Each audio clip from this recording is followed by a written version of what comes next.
Have you ever thought about salt as part of your strategy for SIBO?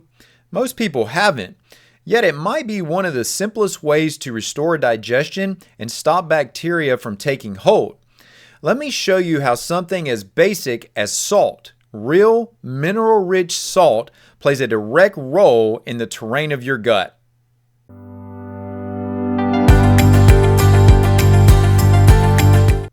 Let's start with what matters most, the facts and the fix. So even if you only stay for a minute, well, you're going to leave with value.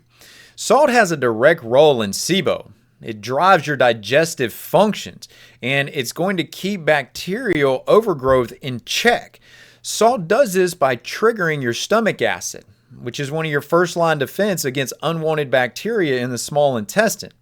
Equally, it's also going to keep bile flowing, which is another defense line against SIBO, and it makes sure that the motility in your bowels is maintained. You don't end up with stagnant bowels. Bacteria don't get the chance to take over when you have salt, real mineral-rich salt, as part of your diet. And again, I'll emphasize real mineral-rich salt here. We're talking about sea salt. We're not talking about table salt. And specifically, I like Baja Gold Salt for this, more if you stick around in the video on that. But you generally want to consume about 1 to 1.5 teaspoons per day, spread across your diet, across meals. And the nice thing about this is that many individuals are probably being too restrictive with their diet. Maybe they're even avoiding salt. But yet, here's something that you can add back to your diet that's very simple, increases the taste profile in your food, is going to enhance the flavors in your food, and it's going to help protect you against SIBO because of how it's supporting those digestive secretions. Now, if you found this information helpful, well, go ahead and hit that like and subscribe button, and give me some ideas on how this content matters to you. Tell me in the comments, and I'll create other content around it just for you. But before we get into anything deeper here, which I want to do with those of you that want a deeper dive, let me introduce myself. I'm Dr. Arland Hill, and I'm a doctor and a rancher with a purpose.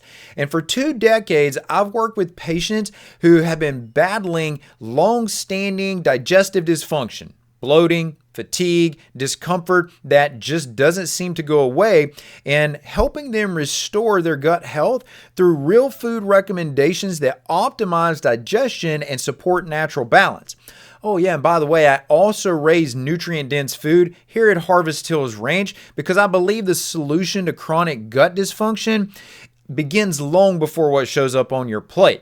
Now, with that being said, let's go ahead and unpack this salt conversation a little deeper and talk about some things that are frequently overlooked and get more into how salt supports your digestion.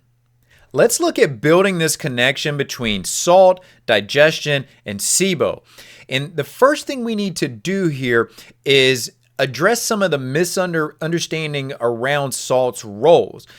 I would say that of recent years, salt is not quite the villain that it was in the past, but it is still definitely villainized in many circles. And so let's address those cultural fears right up front here. And the one that stands up front is going to be cardiovascular risk. And when you're looking at the risk associated with cardiovascular function, a lot of it has to do with hypertension. And listen, salt as it relates to hypertension it's relating to a very small portion of the population. We're not talking about the majority of the population here. And you go beyond that, what are some other areas? Well, it's going to create water retention. Well, that's going to be in sodium processed foods. So it's not a universal conversation for water retention related to salt, simply because when you look at minerals that you find in sea salt, such as magnesium and potassium, that are not found in your traditional table salts, those are actually going to optimize towards water balance. Now, the last one I'll share here with you in terms of this cultural fear, if you will, in regards to kidney dysfunction.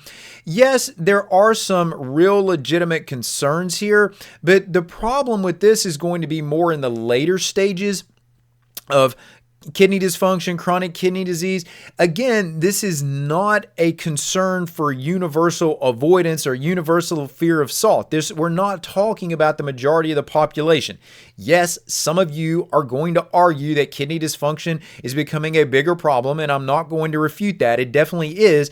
But for those of you that are trying to optimize, that don't have kidney function, that want better digestion, you've got to start thinking about where salt fits in. And too often we've been talking about low sodium diets. And because of that, we're reducing the chloride availability. If it's not coming from salt in the diet, where is it coming from? And the thing that you have to acknowledge is that while you may get some chloride in through just general food consumption, you're probably not anywhere near your optimal amounts here. Translation, you're going to lower your stomach acid as a byproduct of that, because now you're negating taking in one of the basic building blocks for your hydrochloric acid, for that acid in your stomach. And I do want to just really make a point here that we are talking about different types of salts in this conversation. There's table salt, your refined table salt, and it's going to be devoid of minerals. Those minerals are going to have been stripped out of it. It won't have the magnesium, the potassium. You won't find adequate amounts of calcium in there. These nutrients that for various mechanisms are going to aid in digestion. Those minerals are going to support even just the ability of the cells to have enough energy to produce these digestive secretions, but then also the ability to release those digestive secretions. Calcium plays a role in that. Minerals like zinc, all of these trace minerals aren't going to be in your traditional table salt, whereas you can compare that against a true sea salt, a high quality sea salt, they are still going to be there and you still can benefit from those. And the functional gap that arises by not having that availability of those minerals is, again, you have low acid. That contributes to low bile production, low bile flow, low enzymatic production. You get an overall weaker terrain in your gut, meaning that you don't have these digestive secretions acting as defense lines for you. And now you've just created an environment that is SIBO friendly, all because of how you were thinking about salt. So the bottom line on this, it's not about too much. It's about the wrong kind of salt. And if you don't have enough salt, you're not going to support digestion. So think about the kind of salt you're consuming as opposed to just simply how much salt you're consuming. Allow me to go a bit deeper on this topic with you because some of you want to know more details. What happens when salt is too low or it's been too refined and you don't get these key nutrients in there? Well, if that salt's too low, as I alluded to earlier, you're going to have a reduction in acid production. And the connection here is just simply that chloride is one of your raw materials for hydrochloric acid. And without the hydrochloric acid, bacteria are going to survive. The other thing that's going to happen is that when you don't have enough chloride, food is going to reach your small intestine undigested. And guess what just happened there?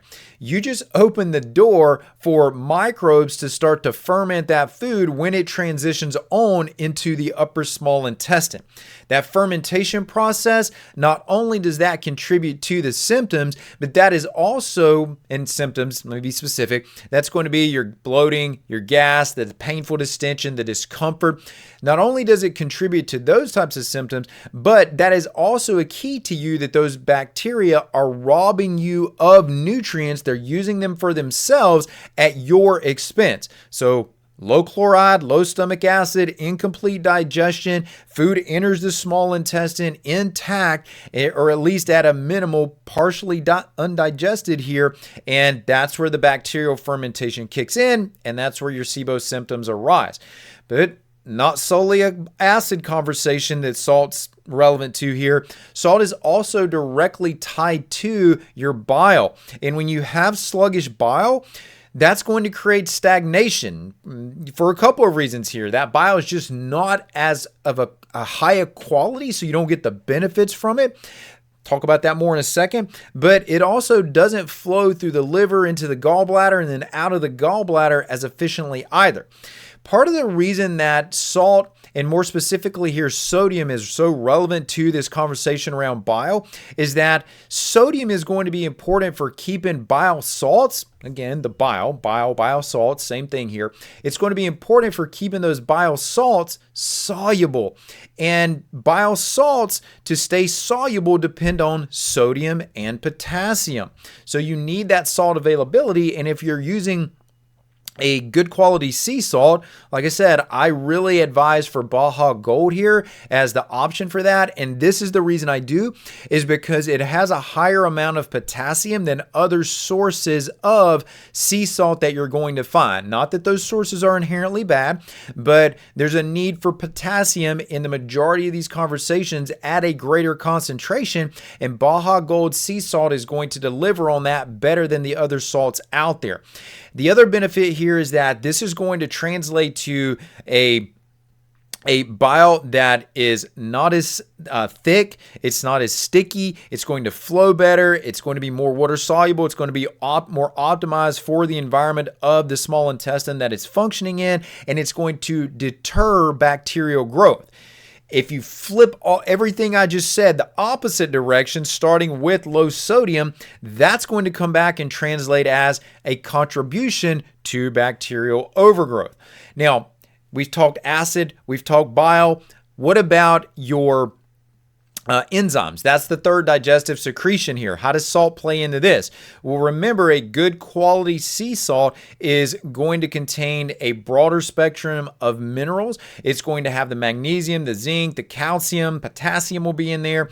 And these are all essential for the structural components to the enzymes. They're important for giving the cells the ability to generate enough energy to release these enzymes, and these other digestive secretions actually, as well as calcium that's going to facilitate the signal to actually release these enzymes. So at a basic cellular function level, we're talking about the synthesis and release of enzymes here. And remember, what's going to happen if this doesn't work as it should? Well, the problem, and actually this applies to all of these digestive secretions, is that your food's going to linger.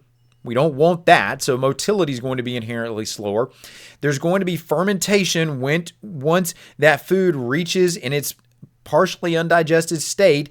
When it hasn't been broken down and digested enough, it's going to reach the small intestine. Fermentation is going to kick in. You're going to feed the bacteria instead of that food being broken down. And so the real summary on this is that lower acid, thicker bile, poor enzymes, that all creates a stagnant, hospitable terrain in your small intestine, and that's just the perfect environment for SIBO to flourish in. Now, I didn't bring you through all of this not to give you a solution. And fortunately, today's solution, it is extremely straightforward. Honestly, if you don't want to take away anything else I just said, add more Baja Gold sea salt to your diet. A complete full spectrum sea salt, complete mineral profile sea salt to your diet. If that's all you do, then that's all you do. And again, the other sea salts, if that's what you have availability to, use them. Celtic, Redmond, these are all good products out there. Again, I just like the Baja Gold a bit better because of the potassium. And here's a little fun fact for you, just to tell you truly how much I emphasize what I'm saying to you, even beyond this being the form of salt that I use in my own home with my family. But this is also what we give to our cows. This is literally what they consume. And to tell you, I think this is interesting, to tell you, I'm just kind of really on top of this with them right now, so this is fresh in my mind. But these guys are going through, my herd's going through about a 50-pound bag every 4 days of the same salt, the same Baja Gold. On the agriculture side, it's called C90, but it's the same product. And so that's just truly how much I believe in what I'm telling you. Now, the other component to this that I haven't mentioned that I want you to think about with salt is that salt is going to stimulate something called the cephalic digestive phase.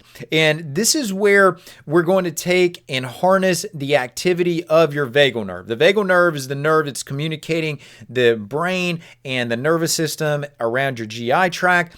And when it does that, that cephalic phase of digestion, It is literally preparing the terrain of your gastrointestinal tract. In fact, 20 to 30% of your digestive activity is dependent on this cephalic phase, and it literally primes your stomach and your pancreas for digestion. So the pancreas and the stomach are starting to already go through the process of releasing and preparing these digestive secretions when you expose even just the tongue receptors to salt.